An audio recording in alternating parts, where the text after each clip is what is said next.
if I'm planning to do a silver sidewalk for Bill. And the plan is, and then that's why I sold my Faikana. And then the plan is, everyone in this room have to donate $1 up to $100,000.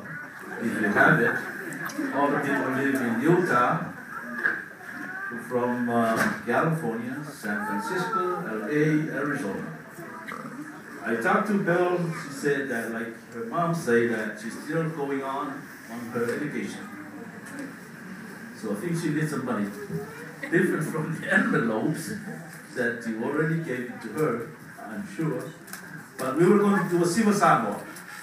Then we all dance together. Is that okay to the boss over here? And Bill, you will dance. I think this will be not the first, because there's another step you're going to move on next time. But you're going to dance. Hoyt, can you play a good Samoan sound while Bill will be dancing, and all of us. And like I say, we can, whatever money you have in your pocket, please put all of them on the floor. Especially people from the Golden State and from LA. They have money, put all of that money on the floor before you leave Utah. Okay, thank you.